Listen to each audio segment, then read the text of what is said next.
Everyone wants to be free and everyone wants to be safe, but these are mutually exclusive concepts, and the pursuit of safety at the expense of freedom will always rob you of both.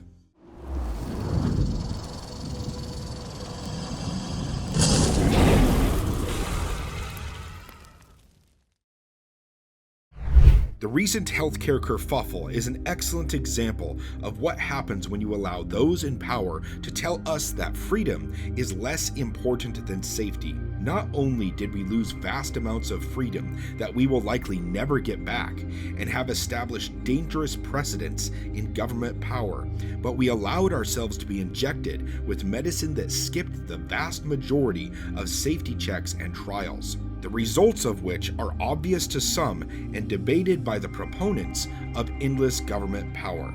Yet, as we see the authorizations and certifications for that half-baked medicine being pulled around the world, I think it is obvious who was right.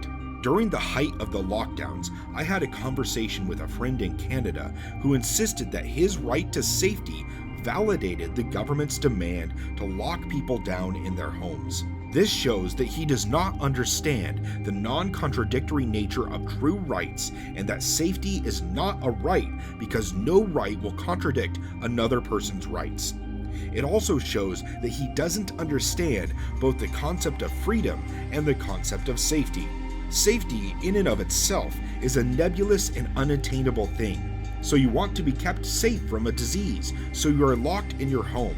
What about the health risks from social isolation, lack of exercise and sunlight, and increased alcoholism? How do you address those? Do you then send people into those houses to take people's rights to self-determination away and force them to exercise, ban alcohol, and engage in video chat mandatory game interactions? What if your force causes more anxiety and the person is forced to be medicated? What about the side effects of those medications?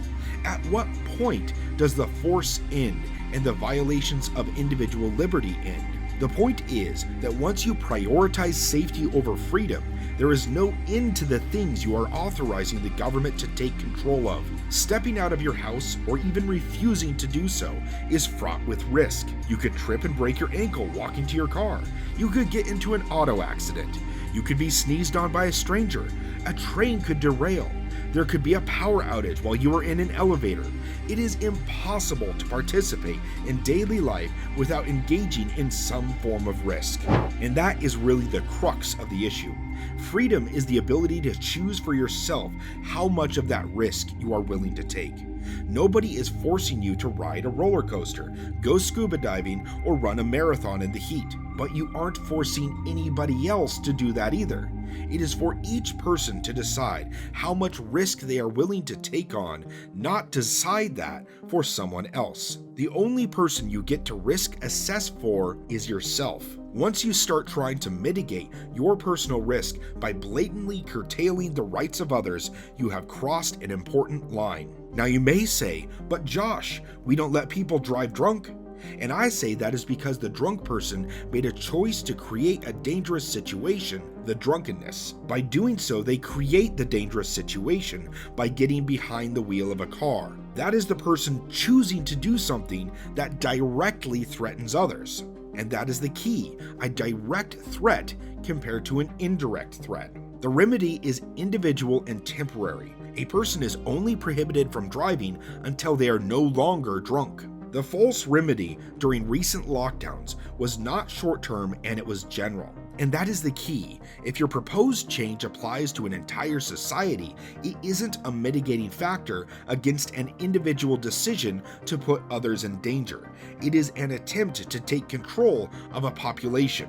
If people are prevented from earning a living, regardless of how much fear you have, then you have violated their rights. The inflation and economic turbulence we are experiencing is 1,000% because of the lockdowns and printing we did to try to mitigate shutting down the entire economy for a year. How many people's lives have been ruined by being forced to close businesses they spent their entire lives building? How many people lost their retirement savings? How many people are losing more now because of inflation and insane interest rates on homes? and yet people still believe that it is justifiable because they are scared. Because that is all safety is when it comes to governing. Since safety can never actually be provided, the real justification they are using is because people are afraid, not because of safety. Why did they lock down the entire world? Because people were scared. Why did the government think it was okay to force you out of business while they let Walmart and Amazon rake in billions? Because people were scared. In reality, this is not a question of freedom versus safety, it is one of freedom versus fear. And fear will never go away, and it is inexhaustible. So if fear authorizes the government to take away your rights, there is no end to the rights they will take in the name of fear.